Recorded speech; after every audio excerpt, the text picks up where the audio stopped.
کو بلا کے لاؤ. جب بلانے گئے تو رستے میں عورت پہ نظر پڑی. پہلی نظر تو معاف ہے لیکن دوبارہ دیکھ بیٹھے. دوبارہ نظر پڑی تو پریشان ہو گئے. خیال آیا میں نے تو خیانت کی اپنے نبی پاک سے.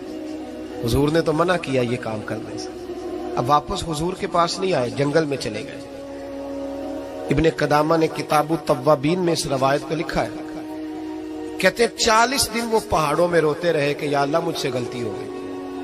کتنے دن؟ اب ہمارا شغل ہے, اس کو لوگ گناہ ہی نہیں سمجھتے. بدنگاہی تو کوئی گناہ ہی نہیں, اب تو یہ شغل ہے. اب تو ہمارے ہاں معاذ اللہ تعالیٰ سیانے بیانے بندے بیچ بیٹھے ہوتے ہیں جب یہ باتیں ہو رہی ہوتی ہیں. یہ شغل ہے ہمارا. اب تو ابا کے سامنے بچہ وال پیپر گندی تصویر کا لگایا ہوتا ہے پر وہ کہتا ہے عمر ہے نا جی, عمر ہے نا جی. مجھے پتہ ہی نہیں یہ کتنا گند کر رہا ہے. یہ تباہ ہو جائے گا روحانی طور پر. اگر یہ گند دیکھنے میں الجھ گیا تو امام شافعی کا فتویٰ ہے جس کی نظر گندی ہوتی ہے اس کا حافظہ کمزور ہوتا ہے, وہ کوئی بڑا کام نہیں کر سکتا.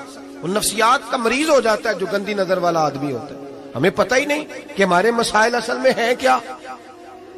تو 40 دن جنگل میں روتے رہے. 40 دن محبوب سارا کچھ جانتے تھے پر خاموش رہے. حضرت جبریل امین حاضر ہوئے. عرض کی یا رسول اللہ آپ کا وہ غلام رو رہا ہے. رب کہتا اسے بلا لے, میں نے اس کا گناہ معاف کر دیا ہے. تو نبی پاک صلی اللہ علیہ وسلم نے حضرت مولا علی شیر خدا اور جناب سلمان فارسی کو بھیجا, فرمایا فلاں جگہ ہے لے آؤ. کہتے ہیں جب ہم گئے تو 2 پہاڑوں کے درمیان جناب سالبہ تڑپ کے رو رہے. ہمیں دیکھ کے اور روئے. کہنے لگے علی میرے بارے میں کوئی آیت تو نہیں نازل ہو گئی؟ تو کہا نہیں, چل حضور نے بلایا ہے. کہا اچھا حضور کہتے کیا تھے, فرماتے کیا تھے؟ کہا پتہ نہیں لیکن بلایا ہے. کہتے جب ہمارے ساتھ چلنے لگے مسجد نبوی قریب آئی تو کہنے لگے علی بہت بڑا گناہ کر بیٹھا ہوں, نظریں میلی ہو گئی, وضو نہیں آنکھوں کا, مجھے ڈائریکٹ نہ لے کے جاؤ حضور کے پاس. جب نبی پاک نماز کی نیت باندھ لینا پھر میں جاؤں گا, میں پیچھے کھڑا ہو جاؤں گا حضور کے.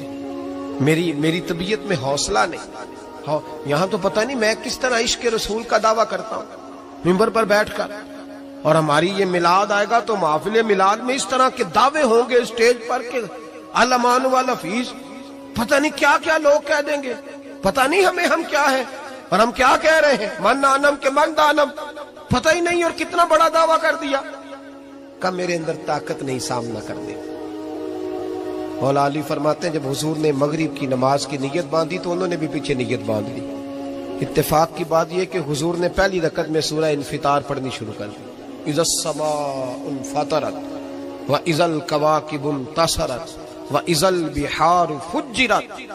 کہتے ہیں جب محبوب اس آیت پہ پہنچے نا کہ یا ایھا الانسان ما غرک بربک الکریم, اے انسان تجھے کس چیز نے دھوکے میں ڈال دیا, حالانکہ تیرا رب تو بڑا ہی کرم کرنے والا ہے. تو کس طرح کسی اور کے دھوکے میں بربک الکریم, اور ضمیر واحد ہے, میں تفسیر پہ نہیں جاتا. کہا تیرا اپنا رب, بربک کا تیرا اپنا رب, تیرا رب تو بڑا کریم ہے, تو پھر بھی کہیں اور چلا گیا. جب یہ آیت سنی تو پیچھے چیخ ماری, بے ہوش ہو کے گر گئے. گھر والے گھر لے گئے. نماز مکمل ہوئی تو حضور نے فرمایا کیا ہوا؟ عرض کی حضور وہ تو رو پڑے تھے, گھر لے گئے. محبوب پیچھے گئے تو بے سدھ پڑے, تیز بخار ہو گیا. نبی کریم سرہانے بیٹھے اور ان کی گردن کو اٹھا کر سر کو گود میں رکھا, اور جب بالوں میں دستے مبارک پھیرا تو آنکھیں کھول دی, اور جھٹ سے اپنا سر زمین پہ رکھ کے کہنے لگے حضور میں اس قابل نہیں کہ آپ کی گود میں میرا سارا ہے, اس قابل نہیں, بڑا مجرم. تو محبوب نے فرمایا تجھے مبارک ہو, رب نے تجھے معاف کر دیا ہے, اللہ بھی راضی ہے, میں بھی راضی ہے.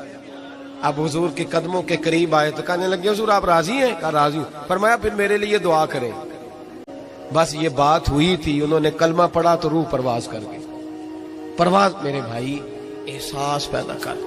یاد رکھیں اگر روحانی زندگی صحیح نہیں نہ ہوگی, یاد رکھ لیں کسی کا کوئی نقصان نہیں, سارے سکون سے سو جائیں گے, آپ نہیں سو پائیں گے. اگر آپ کے ضمیر پہ بوجھ رہیں گے نا تو سارے لوگ رمضان میں 4 قرآن پاک ختم کریں گے, آپ 10 پارے بھی نہیں پڑھ پائیں گے. اگر آپ اپنے آپ کو صحیح نہیں کریں گے, روحانی زندگی بحال نہیں ہوگی, تو یاد رکھنا بڑا اپنا آپ سارا کچھ سجا کے ظاہراً بڑے پرہیزگار بن کے بھی